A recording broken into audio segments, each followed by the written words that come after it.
예레미야서 11장. 계약에 불충실한 자들에 대한 징벌. 주님께서 예레미야에게 내리신 말씀. 이 계약의 말씀을 들어라. 유다 사람들과 예루살렘 주민들에게 전하여라. 너는 그들에게 이렇게 말하여라. 주 이스라엘의 하느님께서 이렇게 말씀하신다. 이 계약의 말씀을 듣지 않는 자는 저주를 받을 것이다. 이 계약의 말씀은 내가 너희 조상들을 이집트 땅에서 곧 쇠를 녹이는 도가니에서 끄집어내던 날 그들에게 이렇게 내린 명령이었다. 내 말을 듣고 내가 너에게 명령한 모든 일을 하여라. 그러면 너희는 나의 백성이 되고 나는 너희의 하느님이 될 것이다. 이는 내가 너희 조상들에게 젖과 꿀이 흐르는 땅을 주겠다고 한 맹세를 지키려는 것이었다. 그 결과는 오늘날 너희가 보는 대로다. 이 말씀에 나는 주님 참으로 그렇습니다 하고 대답하였다. 주님께서 다시 나에게 말씀하셨다. 유다 성읍들과 예루살렘 거리에서 이 모든 말을 선포하여라. 이 계약의 말씀을 듣고 그것을 실천하여라. 이는 내가 너희 조상들을 이집트 땅에서 데려내오던 날 내 말을 들으라고 그들에게 경고했고 그 경고는 오늘에 이르기까지 계속되고 있기 때문이다. 그러나 그들은 순종하지도 귀를 기울이지도 않았다. 오히려 저마다 제 악한 생각대로 고집스럽게 굴었다. 그래서 나는 그들에게 지키라고 명령했는데도 지키지 않은 이 계약의 모든 말씀대로 그들에게 집행하였다. 주님께서 또 나에게 말씀하셨다. 유다 사람들과 예루살렘 주민들의 반역이 드러났다. 그들 또한 내 말을 듣기를 마다하였던 조상들의 악습으로 되돌아가 다른 신들을 쫓아다니며 섬겼다. 이스라엘 지방과 유다 지방은 내가 그들의 조상과 맺은 내 계약을 깨뜨렸다. 그러므로 주님께서 이렇게 말씀하신다. 이제 내가 그들에게 벗어날 수 없는 재앙을 내리리니 그들이 나에게 울부짖어도 그 말을 듣지 않을 것이다. 그렇게 되면 유다의 성읍들과 예루살렘 주민들은 자신들이 향을 피우는 신들에게 가서 울부짖겠지만 그 신들이 재앙의 때에 그들을 구원해 줄 수 없을 것이다. 유다야, 너희 신들이 너희 성읍만큼이나 많고 너희가 우상을 위해 세운 제단, 곧 바알에게 향을 피우려고 세운 제단이 예루살렘 골목만큼이나 많구나. 그러므로 너는 이 백성을 위하여 기도하지 마라. 그들을 위하여 탄원도 기도도 올리지 마라. 그들이 재앙의 때에 나에게 부르짖어도 나는 듣지 않으리라. 주님께서 당신의 올리브 나무를 치시다. 내 애인은 그토록 못된 짓을 저지르고서도 무엇하러 내 집에 들어와 있는가? 맹세와 고기를 제물로 바친다고 너의 재앙을 돌릴 수 있겠느냐? 그러면서도 너는 좋아라 날뛰느냐? 주님께서 너의 이름을 푸른 잎이 무성한 올리브 나무, 열매가 풍성한 아름다운 나무라고 하셨지. 그러나 거센 폭풍 소리와 더불어 그분께서 그 나무에 불을 붙이시리니 그 가지들이 다 없어지리라. 너를 심어주신 만군의 주님께서 너에게 재앙을 선포하신다. 바알에게 향을 피워 나를 진노케 한 이스라엘 지방과 유다 집안의 사악함 때문이다. 예레미야의 첫 번째 고백. 주님께서 저에게 알려주시어 제가 알아차리게 되었습니다. 당신께서 저에게 그들의 악행을 보여주셨습니다. 그런데도 저는 도살장으로 끌려가는 순한 어린 양 같았습니다.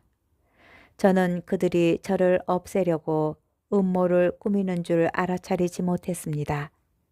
저 나무를 열매째 베어버리자. 그를 산이들의 땅에서 없애버려 아무도 그의 이름을 다시는 기억하지 못하게 하자. 그러나 정의롭게 판단하시고 마음과 속을 떠보시는 만군의 주님, 당신께 제 송사를 맡겨드렸으니 당신께서 저들에게 복수하시는 것을 보게 해 주소서. 그러므로 주님의 이름으로 애언하지 마라. 그렇게 하면 우리 손으로 너를 죽이겠다 하고 말하면서 내 목숨을 노리는 아나토 사람들을 두고 주님께서 이렇게 말씀하셨다. 그러므로 만군의 주님께서 이렇게 말씀하신다. 이제 내가 그들을 벌하겠다. 젊은이들이 칼에 맞아 죽고 그 아들, 딸들이 굶어 죽을 것이다. 아나토 사람들 가운데 아무도 살아남은 자가 없으리니 징벌의 해에 내가 그들에게 재앙을 불러드릴 것이기 때문이다. 예레미야서 12장. 주님, 제가 당신과 소송을 벌일 때마다 당신께서는 정의로우십니다. 그럴지라도 당신께 공정성에 대해 여쭙겠습니다. 어찌하여 악인들의 길은 번성하고 배신자들은 모두 성공하여 편히 살기만 합니까? 당신께서 그들을 심으시자 그들이 뿌리까지 내리고 자라서 열매마저 맺습니다. 그들은 입으로는 당신을 가까이 모시지만 속으로는 당신에게서 멀리 떨어져 있습니다. 그러나 주님, 당신께서는 저를 알고 살피시며 당신에 대한 제 마음을 떠보십니다. 도살할 양처럼 그들을 끌어내시고 살해할 날을 위하여 그들을 떼어놓으소서. 언제까지나 땅이 통곡하고 온 들녘의 풀이 말라가야 합니까? 그곳에 사는 자들의 악행 때문에 짐승과 새들이 사라져가고 있습니다. 그분께서 우리의 앞날에 관심을 두지 않으신다고 저들이 말합니다.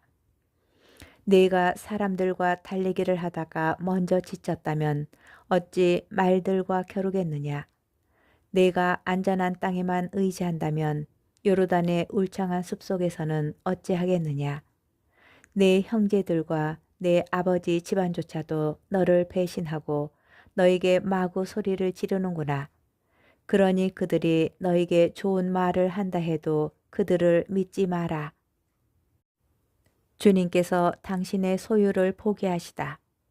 나는 내 집을 버리고 내 소유를 포기하였다.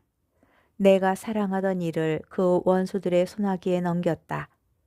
내 소유가 나에게 숲속의 사자처럼 되고 나를 거슬러 소리를 높이니 내가 그를 미워할 수밖에.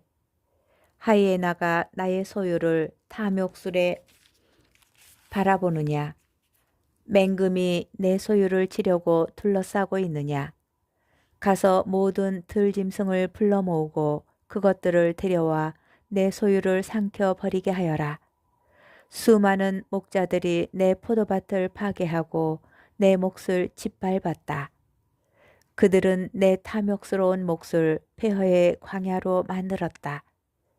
그들이 내 몫을 폐허로 만들자 폐허가 된 그곳이 나를 향해 통곡한다.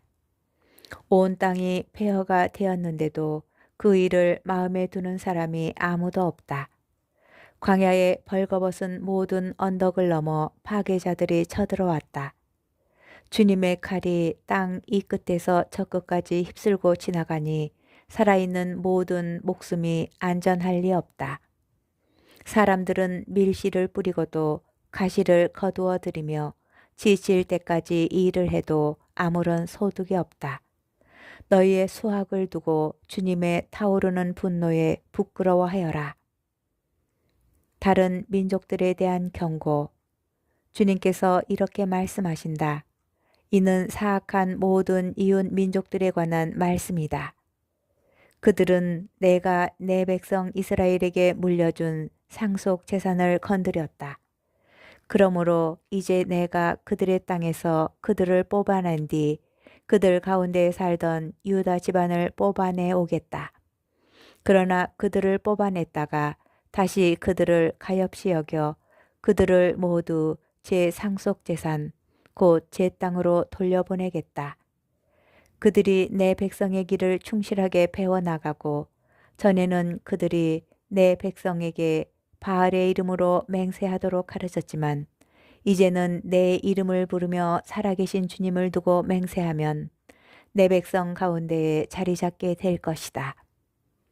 그러나 그 민족이 순종하지 않으면 나는 그들을 뽑아 없애버리겠다. 주님의 말씀이다. 예레미야서 13장 아마포 띠의 가르침. 주님께서 나에게 이렇게 말씀하셨다. 가서 아마포 띠를 사 허리에 두르고 물에 담그지 마라. 그래서 주님의 분부대로 나는 띠를 사서 허리에 둘렀다. 그러자 주님의 말씀이 두 번째로 나에게 내렸다. 내가 사서 허리에 두른 띠를 가지고 일어나 유프라테스 강으로 가거라. 그리고 거기 바위 틈새에 띠를 숨겨두어라. 주님께서 나에게 명령하신 대로 나는 유프라테스 강으로 가서 띠를 숨겼다.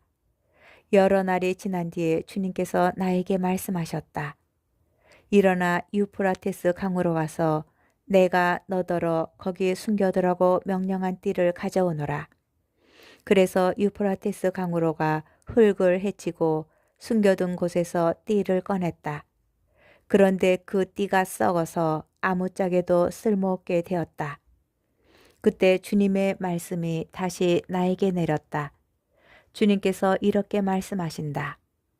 나도 유다의 교만과 예루살렘의 큰 교만을 그처럼 썩혀버리겠다. 이 사악한 백성이 내 말을 듣기를 마다하고 제 고집스러운 마음에 따라 다른 신들을 쫓아다니며 그것들을 섬기고 예배하였으니 아무짝에도 쓸모없는 이 띠처럼 되고 말 것이다. 이 띠가 사람의 허리에 붙어 있듯이 내가 온 이스라엘 지방과 온 유다 집안을 나에게 붙어 있게 한 것은 주님의 말씀이다. 그들이 내 백성이 되어 명성과 칭송과 영광을 얻게 하려고 한 것이다. 그러나 그들은 순종하지 않았다. 분노의 항아리, 너는 그들에게 이 말을 하여라. 주 이스라엘의 하느님께서 이렇게 말씀하신다. 항아리마다 술이 가득 찰 것이다. 그러면 그들이 너에게 항아리마다 술이 가득 차야 한다는 걸 우리가 모르는 줄 아느냐 하고 말할 것이다. 그러면 너는 그들에게 말하여라. 주님이 이렇게 말한다. 이제 내가 이 땅의 모든 주민과 다윗 왕좌에 앉은 임금들과 사제들과 예언자들과 예루살렘의 모든 주민을 잔뜩 취하게 하겠다.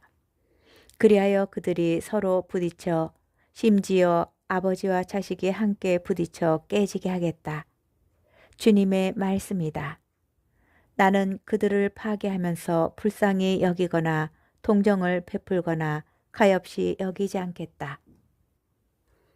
너무 늦기 전에 들어라. 주님께서 말씀하시니 너희는 들어라. 귀를 기울여라. 우쭐거리지 마라. 주 너희 하나님께서 어둠을 가져오시기 전에 너희 발이 땅거미 지는 산등성이에서 비틀거리기 전에 그분께 영광을 드려라. 그러지 않으면 너희가 빛을 기다리고 있는데도 그분께서 빛을 어둠으로 바꾸시고 암흑으로 만드시리라. 너희가 순종하지 않으면 내 영혼은 너희의 오만 때문에 숨어 울며 눈물을 흘리리라. 주님의 양떼가 포로로 끌려갔기 때문에 내 눈에서 눈물이 흘러내리리라. 불총한 자들에게 내리는 징벌. 임금과 모후에게 말하여라. 찬란한 왕관이 너희 머리에서 벗겨져 내렸으니 낮은 자리로 내려와라. 네겝 성읍마다 문이 닫혔는데 열어줄 자 아무도 없다. 유다 전체가 유배되었구나. 모조리 유배되었구나. 너희 눈을 들어 북녘에서 오는 자들을 보아라. 너에게 맡긴 가축대가 어디에 있느냐. 그 영광스러운 양떼가 내 친구가 되도록 내가 직접 가르친 자들이 내 위에 군림한다면 너는 무슨 말을 할 수 있겠느냐. 아이 낳는 여인의 진통과 같은 고통이 너를 사로잡지 않겠느냐. 사실 너는 마음속으로 어찌하여 이런 일들이 내게 닥쳤는가 하고 묻는다. 내 치마가 걷어 올려지고 내 몸이 폭행을 당한 것은 너의 큰 죄 때문이다. 에티오피아 사람이 자기 피부색을, 표범이 자기 얼룩을 바꿀 수 있겠느냐? 그럴 수만 있다면 악에 익숙해진 너희도 선을 행할 수 있으리라. 내가 너희를 광야의 바람에 날려 다니는 건불처럼 흩으리라. 이것이 너희의 제비요 내가 너에게 정해준 몫이다. 주님의 말씀이다. 내가 나를 잊고 거짓을 의지한 탓이다. 나도 너의 치마를 얼굴 위로 벗겨내어 네 치부가 드러나게 하리라. 가늠과 음란한 괴성, 뻔뻔한 불륜, 나는 들판의 언덕 위에서 역겨운 내 짓거리들을 보았다. 불행하여라 예루살렘, 깨끗하지 못한 너, 언제까지 그렇게 지내려느냐.